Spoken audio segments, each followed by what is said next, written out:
Marcus Whitmore had everything money could buy. Penthouses in 3 countries, a collection of vintage cars, and a business empire that spanned continents. But on that crisp October afternoon in Boston's historic Beacon Hill, none of it mattered. He was kneeling on the cobblestone street, his expensive suit forgotten, staring at a small golden necklace hanging around the neck of a child he'd never met. The necklace bore a delicate script, CA. His heart stopped. Those initials. That design. He'd know it anywhere. "Sweetheart, where did you get that necklace?" Marcus asked, his voice barely steady. The little girl, no older than 5, clutched a crumpled dollar bill in her tiny hands. Her pink dress was faded and too small, her blonde hair tangled. She looked up at him with wide, uncertain eyes. "My mama gave it to me," she whispered. "She said it was special." Marcus felt the world tilt. 12 years. 12 years since he'd lost that necklace, since he'd lost her. 12 years earlier. Marcus hadn't always been a billionaire. At 25, he'd been a struggling entrepreneur with more ambition than sense, working 18-hour days in a cramped apartment, surviving on instant noodles and black coffee. That's when he met Clara Anderson. She was a nurse working night shifts at Massachusetts General Hospital, with a smile that could light up the darkest rooms and a laugh that made him believe anything was possible. They met in a coffee shop at 3 a.m., both too exhausted to sleep, both chasing dreams that seemed impossibly far away. They fell in love the way people do in fairy tales, quickly, completely, irrevocably. For Clara's birthday, Marcus had scraped together every spare dollar to buy her a simple, gold necklace engraved with her initials. It wasn't expensive, but it was everything he had. "When I make it big," he'd promised, slipping it around her neck. "I'll buy you diamonds, but for now this is my heart right here," Clara had cried, holding the necklace like it was the most precious thing in the world. "I don't need diamonds, Marcus. I just need you." But life had other plans. Marcus's business began to take off, slowly at first, then explosively. He was traveling constantly, making deals, building what would become his empire. Clara supported him through it all, even as the late nights turned into missed dinners, and missed dinners turned into weeks apart. Then came the argument that changed everything. "You're never here anymore," Clara had said, tears streaming down her face. "I feel like I'm losing you to this company. This is for us." Marcus had shot back, frustrated and exhausted. "Everything I'm building is for our future." "But what about our present, Marcus? What about now?" He'd walked out that night angry and convinced she didn't understand. He planned to come back the next morning to apologize, to make it right. But when he returned, Clara was gone. Her apartment was empty except for a note that said, "I'll always love you, but I can't be second place in your life. Take care of yourself, Marcus." And on the kitchen counter, carefully placed beside the note, was the necklace. Marcus had searched for her. For months he'd hired investigators, called hospitals, tracked down every lead. But Clara Anderson had vanished as if she'd never existed. Eventually his advisors convinced him to move on, to focus on his business. He'd kept the necklace in his office safe, a reminder of what he'd lost while gaining everything else. Until 6 months ago, when the safe was broken into during a corporate espionage incident. Among the stolen items, the necklace, the present. "What's your name, sweetheart?" Marcus asked the little girl, his mind racing. "Emma," she said softly. "Are you mad at me?" "I didn't steal it, I promise." No, of course not," Marcus said quickly, guilt washing over him. "I'm not mad. I'm just surprised. It's a very special necklace. Can you tell me more about your mama?" Emma's lip trembled. "Mama's in the hospital. She's very sick. Daddy said I had to be brave." A man's voice called out, "Emma! Emma, where are you?" A frazzled-looking man in his 30s hurried around the corner, relief flooding his face when he saw Emma. "There you are. You can't run off like that." He noticed Marcus then, and his expression shifted to wariness. "Is there a problem?" Marcus stood, brushing off his knees. "No problem at all. I was just admiring Emma's necklace. It's unusual. Maquillard. I ask where you got it." The man, Emma's father, Marcus assumed, looked uncomfortable. I bought it from a pawn shop last week. My wife is sick and money's been tight. I wanted to get something nice for Emma to cheer her up. It was all I could afford. A pawn shop. Someone had stolen his most precious possession and sold it for quick cash. and by some cosmic coincidence, it had found its way to this little girl. Your wife, Marcus said carefully. What's wrong with her? David Thompson, he introduced himself reluctantly, sighed. Stage 4 cancer.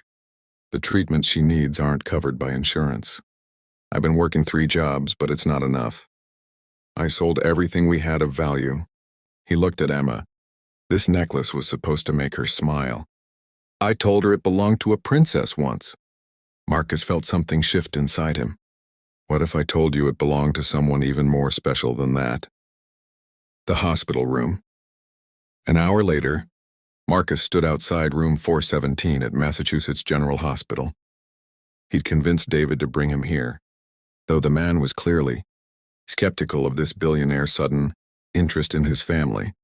Through the small window, Marcus could see a woman lying in the hospital bed. She was thin, pale, with tubes and monitors surrounding her, but even diminished by illness even after 12 years. There was something familiar about her features. Her name is Sarah Thompson, David said quietly. We met 5 years ago. She'd just moved to Boston she never really talked about where she came from. Always said she wanted to focus on the future, not the past. Marcus's hands were shaking. It couldn't be. But what if... Can I see her? David hesitated. She's very weak. The doctors say she might not make it through the month. Please. Something in Marcus's voice must have reached him, because David nodded and opened the door. The woman in the bed turned her head slowly. Her eyes, green, tired, but still sharp, fixed on Marcus. For a long moment, neither of them spoke. Then her lips moved, forming a single word. Marcus? David stared between them, confused. You know each other? But Marcus wasn't listening. He crossed to the bed, his vision blurring with tears. Clara. My God, Clara, I thought... The name I didn't realize. Sarah's my middle name, she whispered, her voice hoarse. I used it when I left. I wanted to start over. Why? The word came out broken. Why didn't you come back? Clara, Sarah closed her eyes. Because I was ashamed. I left you, Marcus. I was the one who walked away. And then when I saw how successful you became, I thought, what would I be? A ghost from your past come to claim a piece of your fortune? I couldn't do that to you. You thought I cared about the money? Marcus gripped her hand. Clara, I would have given up every penny to have you back. I know that now, she said, tears sliding down her cheeks. But I was proud and scared. And by the time I realized I'd made a mistake, too much time had passed. And then I met David, and Emma came, and I had a different life, a good life. David stood frozen by the door, processing this revelation. You're the one she named Emma after. She told me once she'd loved someone named Marcus, but she said he was gone. I'm here now, Marcus said, his jaw set with determination. And I'm not letting you go again. Not like this. The race against time. What followed was a whirlwind that would have seemed impossible to anyone else. But Marcus Whitmore didn't become a billionaire by accepting impossible.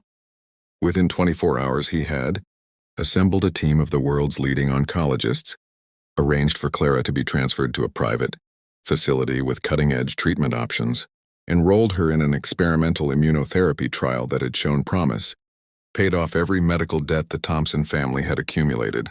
David was overwhelmed. I can't accept this. It's too much. It's not enough, Marcus countered. It will never be enough to make up for the years I lost with her. But maybe I can give her more years ahead. Emma, clutching her necklace, looked up at Marcus with solemn eyes. Are you going to make my mommy better? Marcus knelt down to her level. I'm going to try, sweetheart. I'm going to try with everything I have. The long road. The treatments were brutal. Clara grew weaker before she grew stronger. There were nights when the doctors prepared them for the worst. When David and Marcus took turns sitting by her bedside, an unlikely alliance forged in their shared love for this remarkable woman. Emma visited every day, her golden necklace, a constant reminder of the connections that bound them all together. 3 months in, Clara opened her eyes one morning and smiled, truly smiled, for the first time since treatment began. I'm hungry, she said, and the doctors called it a breakthrough. 6 months in, she walked down the hospital corridor on her own, weak but determined. Emma ran to her and Clara caught her daughter in her arms, both of them crying. 9 months in, the latest scans came back. The cancer was in remission, a new beginning. 1 year after that chance encounter on the cobblestone street, Clara sat in Marcus's office at Whitmore Industries. She was healthy now, her hair grown back, color in her cheeks, but she wasn't there as a patient or a charity case. "I want to work with you," she said, sliding a proposal across his desk. "A foundation to help families like mine was. People who can't afford the treatments they need, who have to choose between medicine and keeping a roof over their heads." Marcus read through the proposal, impressed by its thoroughness. "You spent the last 3 months putting this together." "I had a lot of time to think while I was recovering," Clara said. "About second chances, about what it means to survive when others don't. I can't save everyone, Marcus. But with your resources and my experience, we could save some." "The Anderson Foundation," Marcus read aloud. "Or the Anderson Whitmore Foundation," Clara suggested, meeting his eyes. "If you're interested in a partnership." Marcus smiled. "I can't think of anything I'd rather partner on." 5 years later, the true ending, the Anderson Whitmore Foundation, had become one of the most successful medical charities in the country, helping thousands of families access life-saving treatments. Clara ran its operations with the same dedication she'd once brought to nursing, while Marcus provided the business acumen and connections that made it all possible. David had become the foundation's director of patient relations, his own experience giving him unique insight into what families needed most. He and Marcus had evolved from wary strangers to genuine friends, united by their love for Clara and their shared mission. Emma, now 11 years old, still wore the necklace every day. But it meant something different now, not just a symbol of lost love, but of love transformed, of connections that persisted across time and circumstance. On a warm summer evening, the 3 adults sat on the porch of Marcus's Cape Cod house, which had become a second home for the Thompson family. Emma was down on the beach searching for shells in the fading light. "Do you ever think about how strange it all is?" David mused. "That necklace, stolen and pawned, ending up with Emma. If I'd chosen any other pawn shop any other day." "It wasn't chance," Clara said softly. "Or maybe it was. But it was the kind of chance that feels like fate. Marcus and I were supposed to find each other again. Not to recapture what we had, that was beautiful. But it belonged to different people, younger versions of ourselves. We needed to find each other so we could become who we were meant to be." Marcus watched Emma on the beach, her laughter carried on the wind. "I spent 12 years thinking I'd lost my chance at happiness because I lost you. But I was wrong. I didn't lose my chance. I was just waiting for the right moment to find it again. Not the happiness I imagined, but something richer, more complex. A family I never expected. A purpose that matters more than profit." The great Marcus Whitmore admitting that money isn't everything. Clara teased gently. "Who are you, and what have you done with the workaholic I knew?" "You changed me," Marcus said simply. "Both times. Once by loving me and once by letting me help save you. You taught me that wealth means nothing if you don't use it to make the world better." David raised his glass of iced tea. "To second chances. To stolen necklaces and chance encounters. To family in all its unexpected forms." They clinked glasses as the sun set over the ocean. Emma came running up from the beach, breathless and excited. "Look what I found."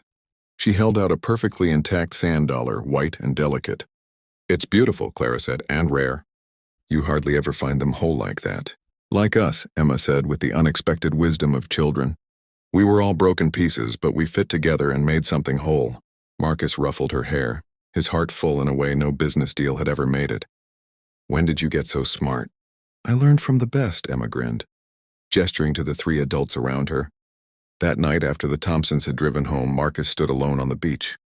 He'd built an empire, amassed more wealth than he could spend in 10 lifetimes, achieved everything society said should make him happy. But it was only now, having lost and found Clara again, having gained a family he never expected, having found a purpose beyond profit, it was only now that he truly felt wealthy. He pulled out his phone and looked at a photo from that day. Clara, David, Emma, and himself, all laughing about something Emma had said. They looked like what they were, a family unconventional but complete. Marcus had spent years searching for what he'd lost, but in the end what he'd lost had found him, and it had brought with it something far more valuable than anything he'd imagined, The little girl with the golden necklace had led him home. And in that homecoming, all of them, Marcus, Clara, David, and Emma, had found something none of them could have discovered alone. The meaning of true family, the power of second chances, and the understanding that sometimes the greatest treasures come to us in the most unexpected ways. Epilogue 10 years after. Marcus Whitmore stood at the podium of the Anderson Whitmore Medical Center, the flagship facility of their foundation. At 60 years old, his hair was silver, but his eyes held the same determination they always had, now tempered with wisdom and genuine contentment. Today, he announced to the gathered crowd, we celebrate 10 years of the Anderson Whitmore Foundation and the opening of our 50th treatment center nationwide. We've helped over 100,000 families access life-saving medical care. But more importantly, we've proven that success isn't measured in dollars. It's measured in lives changed, in families kept together and hope restored. Clara stood beside him, healthy and vibrant at 58, David at her side. Emma, now 21 and a pre-med student, wore the golden necklace as always, she'd announced. She would pass it down to her own daughter someday, continuing the chain of love and second chances. As Marcus concluded his speech, he looked out at the audience. Dozens of families they'd helped over the years. Survivors and thrivers living proof that money, when used with purpose and love, could indeed change the world. That night, in the quiet of his study, Marcus opened the safe where he'd once kept that golden necklace. Now it held something different. Photos of Emma growing up, letters from families the foundation had helped, and a new necklace, one Clara had given him on the foundation's 5th anniversary. It was engraved simply, never too late, and it wasn't.